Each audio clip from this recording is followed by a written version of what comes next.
Okay, so this talk will in some ways follow on from John Harris's talk this morning, and hopefully I'm going to respond to some of the criticisms that he made this morning, although it's not a kind of direct response to John's work. So most of us would find it, I think, not too difficult to identify various ways in which we regularly fail to do what we have most moral reason to do. As I'm going to say from now on, we would have little trouble identifying ways in which we fail to fully conform to morality. So perhaps, for example, we're insufficiently attentive friends. Perhaps we labour under subconscious sexual or racial biases that lead to subtly discriminatory conduct. Or perhaps we do too little to prevent or correct major global problems like climate change, environmental destruction, and developing world poverty. Now, we may not think of these moral failures as particularly serious ones, but I think that we should acknowledge that they can aggregate at a population level to a devastating effect. Arguably, I think the collective but rather mundane moral failures of humanity are the driving force behind problems like climate change and global poverty.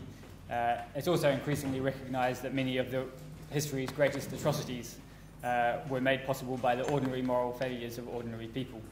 So the Holocaust historian Christopher Browning named his best-known book about the final solution, Ordinary Men, to emphasise this fact. So just to summarise what I've been saying, failures of moral conformity are ubiquitous. Most of us would have little trouble identifying them, and taken in aggregate, they have serious negative effects. Now, if these observations are correct, then one might expect that instances in which individuals successfully seek to correct the moral failures, to become better at doing what they have most moral reason to do, would be regarded in a generally positive light. And this is true in certain cases. So I think that, for example, we often do admire those who, through introspective reflection or self-education or moral discussion with their peers, foster more enlightened beliefs and attitudes and thus become better at conforming to morality.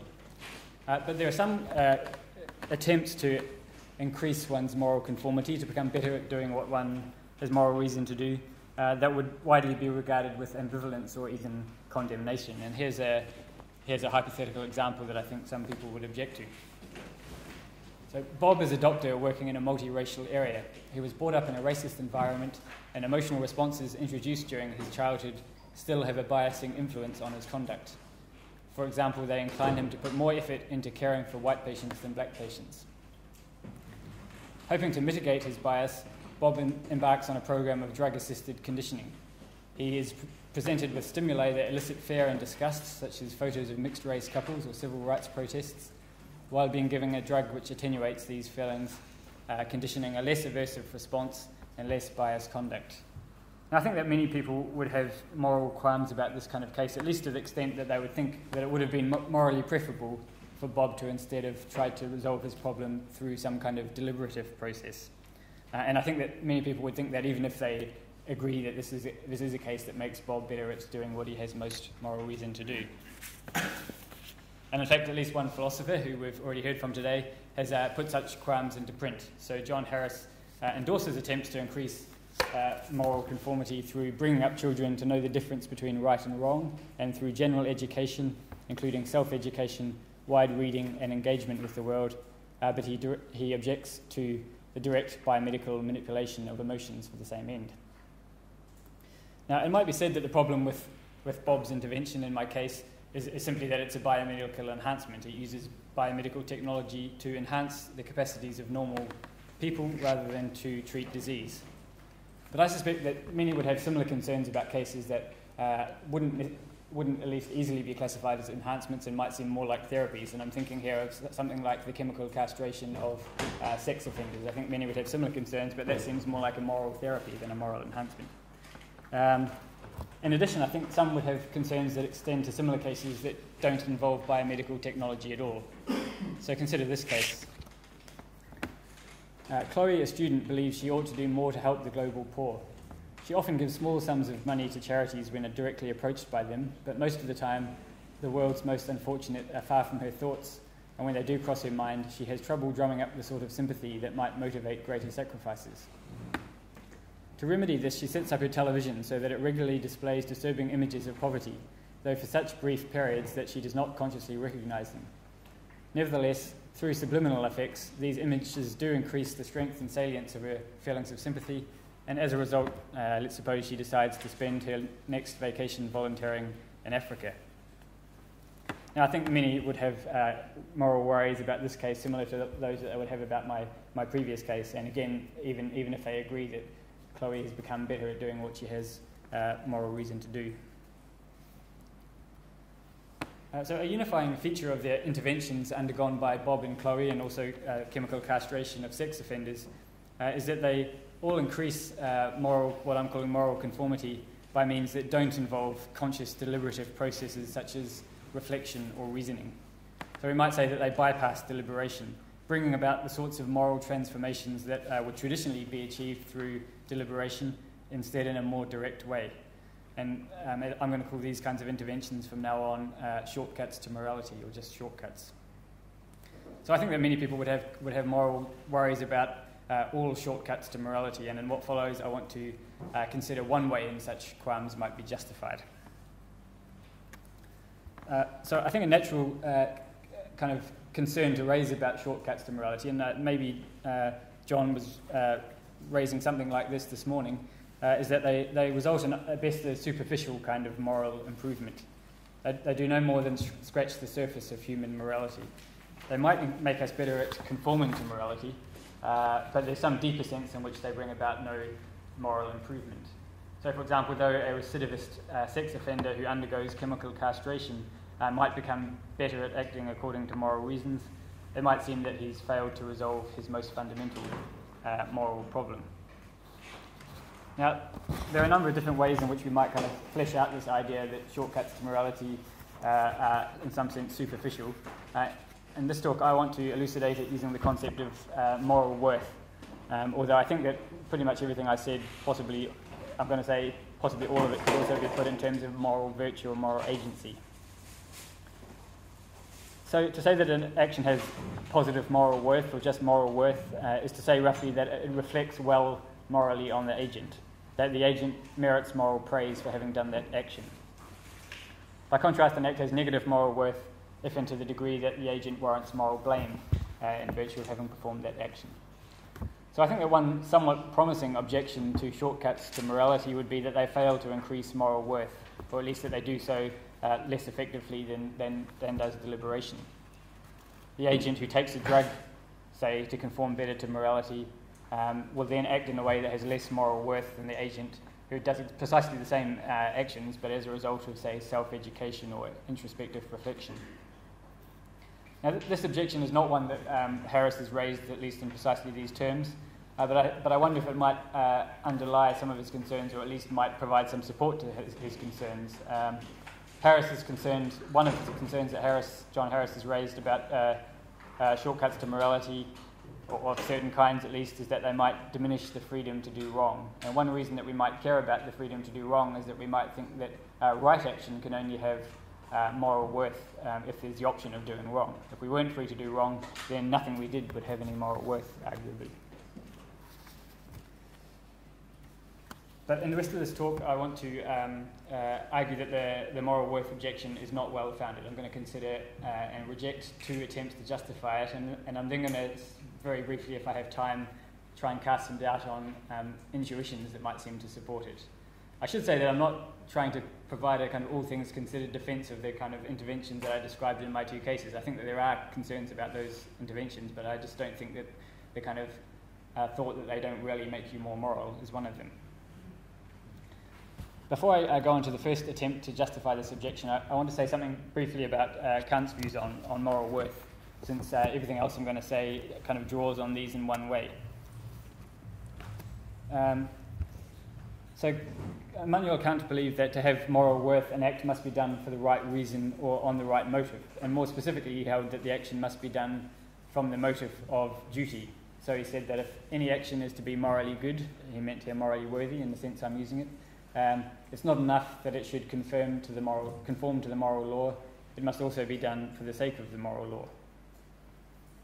And this idea has normally been taken to imply that moral worth requires deliberation, rather as John was perhaps suggesting this morning. So the idea is normally that the agent has to deliberate about what morality requires.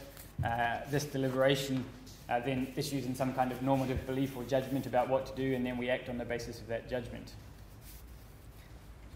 So at first glance, this view might seem to support the moral worth objection. After all, the conduct that would be produced by taking a shortcut to morality would in some sense not be caused by deliberation. So if we think of Chloe, the apathetic student who sets up her TV to display subliminal images, it might seem that her subsequent decisions are driven by brute causal subconscious processes that are going on in her mind, not by her deliberation. But I think that there's a problem with the suggestion, and that is that some shortcuts to morality, and the ones that I would want to defend, would operate precisely by enabling the right kind of motivation. And if we accept the Kantian view, they might operate precisely by enabling the sort of deliberation that Kant takes to be necessary for moral worth. So consider a morally serious soldier who takes some drug that helps to free his mind from kind of intense feelings of hatred and fear on the battlefield. So his mind is no longer going to be clouded by these strong emotions. Now this intervention might work, might help to increase his kind of moral conformity precisely by enabling him to act on the basis of sound moral deliberation rather than these intense clouding emotions. In this case, it seems that the Kantian will have to say that the soldier's actions have moral worth, a gain in moral worth as a result of his intervention. It's true that there were brute causal processes that played a role in bringing about his actions, but their role was to bring about the right kind of deliberation. And in what follows, I want to focus and talk only about shortcuts to morality that act in this way, i.e. that work by bring it about that we act on the right reasons, although I don't want to commit myself to the Kantian or John Harrisian view that the right motivation is always deliberation. So the Kantian view then I don't think lends any support to the moral worth objection, but some ideas that have frequently been associated with it I think might lend some support to it. And one of these thoughts is the thought that actions which accidentally conform to morality aren't really moral actions, they lack moral worth. So as Julia Markovits has put it, morally worthy actions don't just happen to conform to the moral law as a matter of mere accident.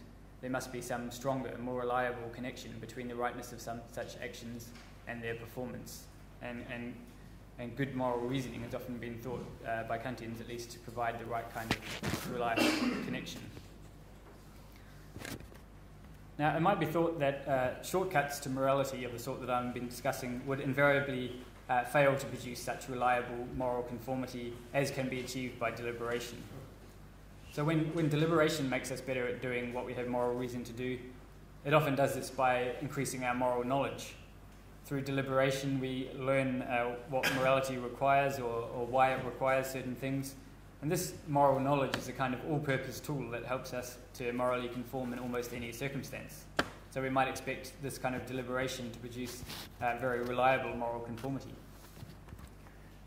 By contrast, shortcuts to morality, or at least ones that are kind of easy to imagine being practical at some point in the medium-term future, would not operate by directly giving us moral knowledge. Instead, they would just alter some relatively simple dispositions that we might have, that we might think have some kind of bearing on our moral conformity.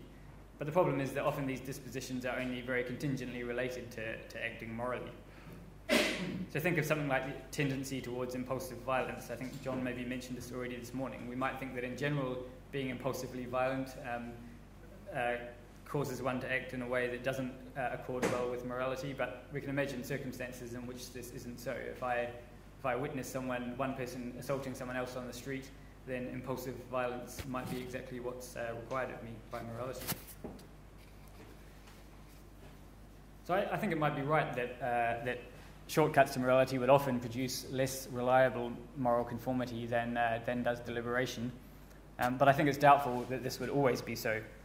I think we can imagine certain kinds of states, and I've mentioned some here: paranoia, emotional overload, powerful xenophobia, and deviant sexual desires that are fairly reliably associated, at least when they're present to a kind of high degree, with not acting in accordance with moral reasoning. And we can easily imagine these kind of states being mitigated by direct interventions.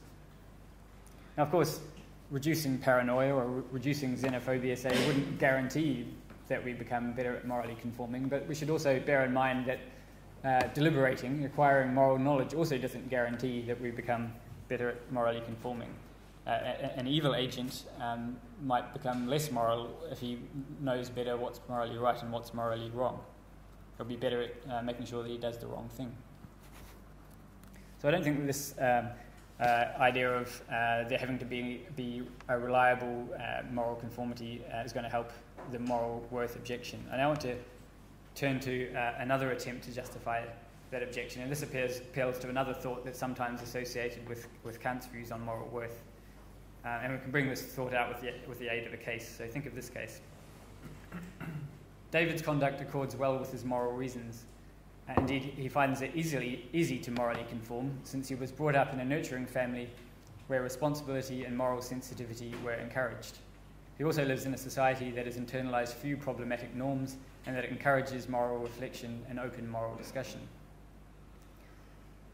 Felix conforms to morality about as well as David, but for him this is a major achievement, for he was raised in a dysfunctional family where violence was openly encouraged, bigoted attitudes were routinely expressed and endorsed, and moral sensitivity was viewed as a sign of weakness.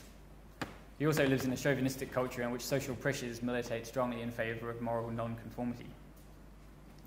Now, we might think in this kind of case that Felix's conduct has greater moral worth than David's, and a natural way of trying to explain this would be to say, well, Felix had to exert greater effort to morally conform than David did. And this suggests, I think, one way of defending the moral worth objection. We might think that in general the moral worth of an action is positively correlated with the amount of moral effort that was expended in bringing it about. We might then notice that shortcuts to morality, in a way, are a way of shirking effort. They bypass effortful deliberation and in a sense, just make it easy to do the right thing. So we might think that the actions they produce have less moral worth than those brought about through deliberation. Now, I think there are a number of problems with this argument, and I just want to mention a couple briefly. I'm going to skip a couple of slides here. I mean, the first problem is that it's not clear that effort can always make what one does morally worthy or make one morally praiseworthy. And I think one case in which it might not do this is precisely when there is some shortcut available that would achieve the same goal through non-effortful means. So if I'm thinking about whether say I want to become better I want to care more about poverty in the developing world, suppose I can achieve that goal through some shortcut of the sort that I've been describing, or else I could just think about it for a long time, read a lot of books about global poverty and see if that results in the same kind of effort, the same kind of effect. Assuming that the effects are precisely the same, and maybe often they wouldn't be, it seems like it would just be kind of doing things the hard way for no good reason for me not to take the shortcut. I would just be exerting gratuitous effort. And it doesn't seem like that could make my conduct morally worthy. A further and related and I think more important problem is that it's quite doubtful that what matters for moral worth is actually exerting effort. Much more likely is that what matters is being disposed to exert effort when necessary. So if we think of someone like Kant's sympathetic man, or Kant's his sympathetic man who's a character who just finds it easy to do the right thing because his inclinations push him in the right direction. Most people actually want to say that provided that the agent would have done the right thing even if it hadn't been easy for him to do it, then he's a virtuous agent. The actions he does have moral worth, and it doesn't matter that he didn't exert the effort because he just didn't need to. And of course, so this suggests that what really matters is that we're willing to try hard to do what morality requires when we need to try hard. And having this willingness is, of course, quite compatible with taking advantage of some shortcut to morality when such a shortcut is available. One reply that might be raised at this point is that, okay, so maybe it's taking a shortcut to morality, taking a drug that influences one's emotions. Yep, I'm almost finished. might be consistent with being perfectly willing to exert moral effort, but it wouldn't actually strengthen one's willingness to exert moral effort, whereas engaging in deliberation might make one more inclined to think hard about moral issues and to put in more effort in the future. So, I mean, the basic idea here is that a shortcut to morality would simply be pushing around our natural inclinations, making it easy for us to do the morally right thing, but wouldn't actually be helping us at becoming better at responding to natural inclinations when they don't push us in the right direction.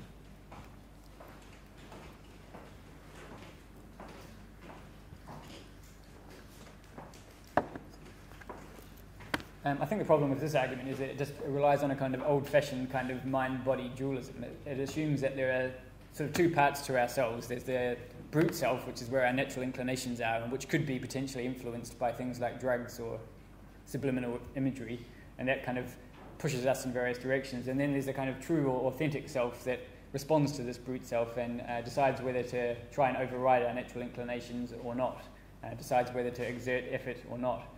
And the idea would have to be that true self could not be improved through things like drugs or other direct interventions on our brains. But it's just rather implausible that there's any part of our mental life that's completely immune from being caused by being altered by things that affect our brains in this way. There are some kind of old-fashioned views, and I was going to say something about Leibniz's view that do support that kind of view, but few people now would think that there are mental states that are completely immune from being altered by changes to our brains. So I don't think that this kind of reply is going to work either. So just to briefly summarise, I've considered two attempts to justify what I call the moral worth objection. The first appealed to the thought that moral worth requires reliably conforming with morality. The second appealed to the thought that moral worth requires effort, or at least willingness to exert effort. And I don't think that either of these views succeeds. Just very briefly to end with, I wanted to say something about intuitions that might seem to support the moral worth objection.